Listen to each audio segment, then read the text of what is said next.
అరచేతిలో చెక్కుకుంటివి నన్ను ప్రభువా, నీ నీడలో దాచుకుంటివి నన్ను దేవా. నీ అరచేతిలో చెక్కుకుంటివి నన్ను ప్రభువా, నీ నీడలో దాచుకుంటివి నన్ను దేవా. నీ రెక్కల చాటున దాగుకొని నిన్ను కీర్తించెదను, నీవు చేసిన మేళ్లను తలచుచునే ఇలా జీవించెదను. నా కన్నీ నీవే దేవా, నా బ్రతుకు నీకే ప్రభువా, నా కన్నీ నీవే దేవా, నా బ్రతుకు నీకే. హల్లెలూయా. దేవుని యొక్క మహాకృపను బట్టి ఈరోజు దేవుడు మనకిచ్చిన దేవుని యొక్క లేఖనాన్ని మనం కొన్ని మాటలను వివరించుకొని దేవుని మాటలు చెప్పుకుంటూ దైవికమైన బిడ్డలుగా ముందుకు సాగిపోదాం. దేవుని యొక్క లేఖనంలో నుండి దేవుడు అనుగ్రహించిన మాటలు అపోస్తల కార్యము 18 మరి ఆ యొక్క 10లో కొన్ని మాటలు మనకు కనబడతాయి. అయితే ఈరోజు దేవుడు ఇచ్చిన మెసేజ్ మనకి ఏంటంటే, నేను నీకు తోడై ఉన్నాను. ఎవరెవరికి దేవుడు తోడున్నాడండి? దావీదుకు దేవుడు తోడై ఉన్నాడు, మరి మోషేకు దేవుడు తోడై ఉన్నాడు, యెహోషువకు దేవుడు తోడై ఉన్నాడు, మనకి దేవుడు తోడై ఉన్నాడు, ప్రతి ఒక్కరికి దేవుడు తోడై ఉన్నాడు. కాబట్టి ఈరోజు దేవుడిచ్చిన ఆ మెసేజ్ ఏంటంటే, దేవుని యొక్క తోడు. దేవుడు నీకు తోడుగా ఉంటే జరుగు కార్యం లేవనగా, దేవుని తోడు మనకు ఉంటట జరుగు కార్యాలు లేవనగా ఏమేమి జరుగుతాయనంటే, మొట్టమొదటగా సమూయేలులోని 2 సమూయేలు 5:10లో మనకు కనబడుతుంది, నీవు వర్ధిల్లుదవు. దేవుడు తోడు ఉంటట వర్ధిల్లు దేవుడు ఇస్తాడు. మూడవదిగా ఎజ్రా 7:28లో ఒక మాట కనబడుతుంది, నీవు బలపరచబడదువు. మొదటేముంది? వర్ధిల్లు ఉంది. రెండోది ఏముంది? బలపరచడం అన్నాడు దేవుడు. అంతేకాదు మూడవదిగా నీవు స్థిరపరచబడదువు. దేవుడు తోడుంటే ఈ 3 కార్యాలు కూడా దేవుడు జరిపిస్తాడట. మరి వర్ధిల్లాలా, బలపరచబడాలా, స్థిరపరచబడాలా దేవుడు ఆశ. మరి నీవు బలపరచబడాక స్థిరపరచబడితే కదా జనులు అవును దేవుని నమ్ముకొని ఉన్నారు, దేవుని ప్రజలు, దేవుని బిడ్డలు, దేవుని తోడు వారి పట్ల ఉంది కాబట్టి వారు బలపరచబడ్డారు, స్థిరపరచబడ్డారు, వారు మరి అభివృద్ధిలోకి వచ్చారని దేవుడి జనాంగం అందరూ కూడా దేవుణ్ణి మహింపరుస్తాడు. నీకు నాకు అభివృద్ధి కావాలనంటే దైవికములో మనం ఉన్నప్పుడు దేవుని యొక్క తోడు మనకు తోడుగా ఉంటుంది. కాబట్టి ఈరోజు ఈ 3 మాటలు దేవుడు మనతో మాట్లాడుతున్నాడు. మరి తెల్లబడి హృదయంతో విందాం. వాక్యం వింటున్న నా ప్రియమైన సహోదరి సహోదరులకు, మరి గ్రూపుల్లో చూస్తున్న ప్రియమైన సహోదరులకు నా హృదయపూర్వకమైన వందనాలు, అలాగే సంఘ బిడ్డలకు కూడా నా యొక్క హృదయపూర్వకమైన వందనాలు. వాక్యము అపోస్తల కార్యము 18:10 మాట కనబడుతుంది, నేను నీకు తోడై ఉన్నాను, నీకు హాని చేయుటకు నీ మీదకి ఎవడనూ రాడు, ఈ పట్టణంలో నాకు బహుజనం ఉన్నదని పౌలుతో చెప్పగా. పౌలుతో చెప్తున్న మాట రాత్రి కాలంలో దర్శనంలోని, మరి నీవు భయపడకు అని దేవుడు చెప్తున్నాడు. ఈ ఊరిలో అనేక మంది జనాంగము ఈ పట్టణంలో బహుగా జనం ఉన్నందున పౌలుతో చెప్పాడట దేవుడు, నువ్వు భయపడనక్కర్లేదని. మనకు అక్కడ వాక్యం కనబడుతుంది ఏమనంటే, నేను నీకు తోడై ఉన్నాను, నీకు హాని చేయుటకు నీ మీదకి ఎవ్వడూ రాడు, ఈ పట్టణంలో నాకు బహుజనం ఉన్నందున పౌలుతో చెప్పగా. మరి ఆ ఒక్క అపోస్తలుడైన పౌలు దేవుని యొక్క పని చేయటానికి మరి యోధా ప్రజల దగ్గరికి వెళ్ళాడు, యూదుల దగ్గరికి వెళ్ళాడు. అనేకమైన మాటలు దేవుని గురించి అని మాటలు తెలియపరుస్తున్నప్పుడు అక్కడ ఒక మాట మనకు కనబడుతుంది. 5 చదువుకుందాం. 18:5లో ఏముందంటే, సిలై తిమోతియు మాసిదోనియా నుండి వచ్చినప్పుడు పౌలు వాక్యము బోధించుట యందు ఆతృత గలవాడై యేసుక్రీస్తును యూదులకు దృఢముగా సాక్ష్యం ఇచ్చుచుండెను. వారు ఎదురాడి దూషించినప్పుడు అతడు తన వస్త్రములను దులుపుకొని, మీ నాశనమునకు మీరే ఉత్తరవాదులు, నేను నిర్దోషినని ఇక మీదట అన్యజనుల యొద్దకు పోవుదునని వారితో చెప్పెను. చూడండి, వస్త్రాలు దులిపేశాడట. ఇక మీదట మీ మీద మీరే ఉత్తరవాదులు. ఎందుకంటే దేవుని గురించిన మాటలు ఎవరితో చెప్తున్నాడు? అక్కడున్న ప్రజలు ఎవరండి? యూదులు. ఆత్రుత గలవాడై దేవుని యొక్క మాటను బోధించడంలో, వాక్యం బోధించడంలో పౌలు ఎలా ఉన్నాడటండి? ఆత్రుత గలవాడిగా ఉన్నాడట. యేసుక్రీస్తుని యూదులకు దృఢంగా సాక్ష్యం ఇస్తున్నాడటగా. దేవుడు గొప్పవాడు, దేవుడు గొప్ప కార్యాలు చేశాడు, దృఢమైనవి గట్టివి చెప్తున్నాడు యూదులకు. వారు యేసుక్రీస్తు యొక్క బిడ్డలైనప్పటికీ వారి దగ్గరికి వెళ్ళి, దేవుని జనాంగం దగ్గరికి వెళ్ళి దేవుని గురించిన మాటలు బోధిస్తూ ఉన్నాడు. బోధిస్తూ ఉన్నప్పుడు వారు వ్యతిరేకులు అయ్యారు. వారు ఏమయ్యారంటే ఎదురాడి దూషించినప్పుడు, వారు ఎదురాడి దూషించినప్పుడు అతడు తన వస్త్రమును దులుపుకొని మీ నాశనముకు మీరే ఉత్తరవాదులు. ఇప్పుడు దేవుడి గురించిన మాటలు చెప్తున్నప్పుడు మరి దేవుని భక్తులు ఎలాగైపోయారండి? ఒక్కొక్క టైంలోనే ఎలాగుంటున్నారు, ఇప్పుడు ఎలాగున్నారండి? కొన్ని మంది దేవుడి గురించిన మాటలు చెప్తున్నప్పుడు వ్యతిరేకులు అవుతూ ఉన్నారు, వ్యతిరేకులుగా జీవిస్తూ ఉన్నారు.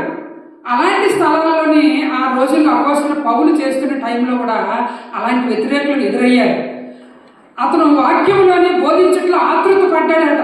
అట్టి ప్రజలు ఎదురైనప్పుడు అపోస్తలుడు పౌలు ఏం చేసేటట్టంటే వస్త్రాలు దులుపుకొని మీకు మీరే నాశనానికి, మీకు మీరే మరి వాటిని ఇచ్చే నాశనానికి మీరు ఇదవుతున్నారు కాబట్టి మీకు మీరే ఉత్తరవాదులు అని చెప్పేశాడు. వస్త్రాలు దులుపుకొని లేచిపోయి అన్ని జనాల దగ్గరికి వెళ్ళిపోతాను అన్నాడు. అయితే అక్కడ కొన్ని మాటలు మనకు కనబడుతున్నాయి. ఆయన లేచి వస్త్రం దులుపుకొని అక్కడ నుండి మరి ఎవరి దగ్గరికి వెళ్ళిపోయాడండి? అన్య జనాంగం ఎంతకో పోవద్దని వారితో చెప్పి అక్కడ నుండి వెళ్ళి దేవుని యొక్క భయభక్తులు కలిగి ఉన్న ఒక భక్తుడి దగ్గరికి వెళ్ళాడటండి. భక్తి గల తితీయ అను ఒక ఇంటికి వచ్చెను. అతని ఇల్లు సమాజ మందిరమునకు ఆనుకొని ఉండెను. ఈ భక్తుడి యొక్క ఇల్లు అంటండి సమాజ మందిరానికి ఆనుకొని ఉందట. సమాజ మందిరానికి ఆనుకొని ఉన్నప్పుడట ఆ యొక్క స్థలం దగ్గర నుండి అతను ఆ భక్తి పరుడు దగ్గరికి వెళ్ళిపోయాడట. భక్తి గల తితీయ అనే ఎస్తా అని ఒక ఇంటి దగ్గరికి వచ్చాడట. ఆ భక్తుడి ఇంటి దగ్గరికి వచ్చాడట. అతను సమాజ మందిరానికి ఆనుకొని అతని ఇల్లు ఉందట. ఆ సమాజ మందిరపు అధికారైన క్రిస్పా తన ఇంటి వారందరితో కూడా ప్రభువునందు విశ్వాసం ఉంచును. మరియు కొరింథీయులు అనేకులు విశ్వసించి బాప్తిసం పొందిరి. రాత్రి వేళ దర్శనమందు ప్రభువు నీవు భయపడకు, మాట్లాడము, మౌనంగా ఉండకు అని దేవుడు రాత్రి కాలంలో పౌలుతో చెప్పాడండి. నేను నీకు తోడై ఉన్నాను, నీకు హాని చేయటకు నీ మీదకి ఎవడనూ రాడు, ఈ పట్టణంలో నాకు బహుజనం ఉన్నందున పౌలుతో చెప్పగా అతడు వారి మధ్య దేవుని వాక్యం బోధించుచు 1 సంవత్సరము మీద 6 నెలలు అక్కడ నివసించాడు. 1 సంవత్సరము మీద 6 నెలలు నివసించాడట దేవుడి తోడుతోటి. కాబట్టి ఈరోజు మనం నేర్చుకున్న మాటలో దేవుడు తోడుంటే ఏముంటుందని మనం చెప్పుకున్నామంటే దేవుని యొక్క తోడు ఉంటే మరి జరుగు కార్యాలు. ఇక్కడ పౌలుకి ఏం జరిగింది? గొప్ప కార్యమే జరిగింది. పౌలు అనుకుంటున్నాడు ఇలాంటి మనుషుల దగ్గర ఉన్న బదులు నేను వెళ్ళిపోతానని చెప్పినప్పుడు దేవుడు ఒక మార్గం గుండా తీసుకెళ్ళినప్పుడు సరైన వ్యక్తుల దగ్గరికి, దేవుని యొక్క మందిరం, సమాజ మందిరం కానుకొని ఉన్న ఒక ఇంట్లో ఉన్న భక్తుల దగ్గరికి దేవుడు తీసుకెళ్ళాడండి. తీసుకెళ్ళినప్పుడు అక్కడ అండి మరి దేవుని గురించిన మాటలు ఆ రాత్రి దేవుడు చెప్పాడట పౌలుతో. రాత్రి వేళ దర్శనం ప్రభువును నీవు భయపడకు, మాట్లాడము, మౌనంగా ఉండకు, నేను నీకు తోడై ఉన్నాను, నీకు హాని చేయటకు నీ మీదకి ఎవడు రాడు, ఈ పట్టణంలో నాకు బహుజనం ఉన్నందున పౌలుతో చెప్పగా అతడు వారి మధ్య దేవుని వాక్యమును బోధించు 1 సంవత్సరం మీద 6 నెలలు అక్కడ నివసించాడు. అక్కడ ఆయన బోధిస్తూ ఆ ప్రయాణం చేస్తూ ఉంటాడు, దేవుడి గురించిన సువార్తను ప్రకటిస్తూ. విననొల్లగా ప్రజల దగ్గరికి కూడా వెళ్ళాడు. వారు విననొల్లకపోయినప్పటికీ వారి యొక్క నాశనానికి వారే గుర్తులు అవుతున్నారు కాబట్టి విడిచిపెట్టి అక్కడి నుండి ఇక్కడ ఈ స్థలం దగ్గరికి వచ్చినప్పుడు దేవుడు నేను తోడుగా ఉంటాను, నువ్వు మౌనంగా ఉండకు, నువ్వు మాట్లాడు. పౌలుకు దేవుడు తోడున్నాడు. ఈరోజు మనం మెసేజ్ ఏమిటంటే దేవుడు తోడుంటే జరుగు కార్యములు. ఇక్కడ గొప్ప కార్యం జరిగింది కదండి. మనుషులు అక్కడ వ్యతిరేకులు అయినప్పటికీ మరొక స్థలం దగ్గర దేవుడు పౌలుని బహుగా నడిపించుకొని వాడుకున్నాడు. కాబట్టి నువ్వు భయపడొద్దని దేవుడు చెప్పాడు, పౌలుకు భయపడొద్దని చెప్పాడు, నేను నీ తోడున్నానన్నాడు. తోడుగా ఉండి భక్తి కలిగిన వారి ఇంటికి దేవుడు నడిపించాడు, భక్తి కలిగిన బిడ్డల దగ్గర దేవుడు నడిపించాడు. అయితే పౌలుకు తోడున్న దేవుడు నీకు నాకు తోడున్నాడా? మనము అనేకమైన సార్లు భయపడుతూ ఉంటాం. భయపడనక్కర్లేదు.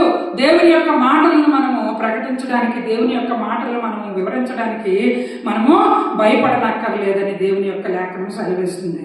కాబట్టి చదువుకున్న వాటిలో మరొక మాట మనకు కనబడుతుంది. 2 సమూయేలు 5:10 దావీదు అంతకంతకు వర్ధిల్లెను, సైన్యానికి అధిపతి యెహోవా అతనికి తోడుగా ఉండెను. ఎవరండి? దావీదట అంతకంతకు వర్ధిల్లులోకి వెళ్ళిపోయాడట. మనకు అభివృద్ధి ఉందా? వర్ధిల్లు పొందా? పిల్లలు చూడండి, 9th క్లాస్ నుండి 10th క్లాస్కి వెళ్ళడానికి ఎంత ఆతృత పడతారు, 10th నుండి ఇంటర్కి వెళ్ళడానికి ఎంత ఆతృత పడతారు, ఇంటర్ నుండి డిగ్రీకి వెళ్ళడానికి ఎంత ఆతృత పడతారు, ఈ మధ్యకాలంలో ఇంజనీరింగ్కి వెళ్ళడానికి ఎంత ఆతృత పడుతున్నారు. చదువుల్లో ఆతృత. అలాగే మరి మనము కూడా పిల్లల విషయంలోని మ్యారేజ్లు చేశాక పిల్లలు పుట్టాలని ఎంత ఆతృత పడతాం, పిల్లలు పుట్టిన తర్వాత వాళ్ళు ఎదిగితే ఎంత బాగుందని ఆతృత పడతాం. అలాగే కొన్ని మన యొక్క జీవితంలో, మన బ్రతుకుల్లో కొన్ని సార్లు మనము ఆతృత పడుతూ మరి ముందుకు వెళ్ళాలని ఆశపడుతుంటాం. పిల్లలు అలాగే చదువుకున్న మా బీటెక్ అయిపోయింది, మా యొక్క డిగ్రీ అయిపోయింది, మేము ఉద్యోగం చేయాలా ఆతృత పడుతూ ఉద్యోగాలకు పాకులాడుతూ ఉంటారు. ఇలాగే ఆతృత అభివృద్ధి. దేవుడు ఇస్తే కానీ వృద్ధిలోకి రాలేము. దేవుడు ఇస్తే కానీ మరి మనము దేవుని యొక్క అతని తోడుతో మనం ఏదైనా ముందుకు సాగగలము. అందుకే వర్ధిల్లుకు కూడా దేవుడే ఇవ్వాలా, దేవుడి తోడే ఉండాలి. పౌలుకి దేవుడి తోడుంది, మరి దావీదుకు అంతకంతకు దేవుడు వర్ధిల్లుపు చేశాడు. సైన్యములకు అధిపతి యెహోవా అతనికి తోడుగా ఉన్నాడు. పౌలుకి తోడుగా ఉన్నాడు, బోధించమన్నాడు. అర్ధరాత్రి అప్పుడు చెప్పాడు, నువ్వు భయపడకన్నాడు, బోధించాడు. దావీదుకు అంతకంతకు అభివృద్ధిలోకి తీసుకొచ్చాడు, వృద్ధి కలిగింప చేశాడు. మనం ఎక్కడ వాళ్ళం అక్కడే ఉండిపోతాం. చూడండి, పుట్టిన పిల్లలు 0 సైజులో పుడతారు, అలాగే ఆ వెయిట్లోనే ఉంటారా? 2.5 కేజీలు పుడతారు, ఆ వెయిట్లోనే ఉంటారా? 3 కేజీలు, 4 కేజీలు, 5 కేజీలు అలాగా పెరుగుతూ ఉంటారు. అలాగే నీవు నేను ఆత్మీయ జీవితంలో అభివృద్ధిలోకి రావాలి. మొట్టమొదటిగా దేవుడు తోడు తీసుకోవాలా. దేవుని తోడుతో మనం ఏం చేయాలా? అభివృద్ధిలోకి వెళ్ళాలా. నీవు నేను దేవుడు తోడు మనకు కావాలని అంటే అపోస్తలుడైన పౌలుకి కొన్ని ఇబ్బందులు కలిగాయి, కానీ దేవుడిని మట్టుకు అతను విడిచిపెట్టలేదు. ఆ ఇబ్బందులు ఎవరండి? యూదులే. వారు వ్యతిరేకులు అయిపోయారట. అక్కడ చదువుకున్న మాటలో మనకు ఒక మాట, చాలా మాట కనబడుతుంది. వారు ఏ విధంగా ఉన్నారటండి? వారు ఎదురాడిని దూషించినప్పుడు వారు మంచి మార్గంలో నడిపిద్దామని, వాక్యం ద్వారా నడిపిద్దాం అనుకున్నాడు. ఎదురాడి వారు ఏం చేశారటంటే అతనికి దూషించారట. అతనికి చాలా బాధ అనిపించి వెంటనే అంటున్నాడట, ఏమంటున్నాడంటే, వస్త్రములు దులుపుకొని మరి మీ నాశనం మీరే ఉత్తరవాదులు, నేను నిర్దోషిని, ఇక మీదట అన్య జనాంగ దగ్గరికి వెళ్ళిపోతాను అన్నాడు. అలాగే వచ్చాడు, దేవుని భక్తుల దగ్గర దేవుడు నడిపించాడు, చక్కగా వాడబడ్డాడు, దేవుడి తోడుతో అతను నడిపింపబడ్డాడు. అలాగే దేవుడి తోడు మనకు ఉంటే ఎవరెవరో ఎన్నెన్నో మాట్లాడుతూ ఉంటారు, రకరకాలుగా మనల్ని బాధిస్తూ ఉంటారు, దూషించిన వారు ఉంటారు, వ్యతిరేకులు ఉంటారు. కానీ నీవు నేను భయభక్తులు కలిగి ఉంటే, దేవుని తోడు ఉంటే, మరలా తిరిగి నువ్వు ఏ ఒక్క విషయంలో దూషింపబడ్డావో ఆ విషయంలోనే దేవుడు అభివృద్ధిలోకి తీసుకొస్తాడు.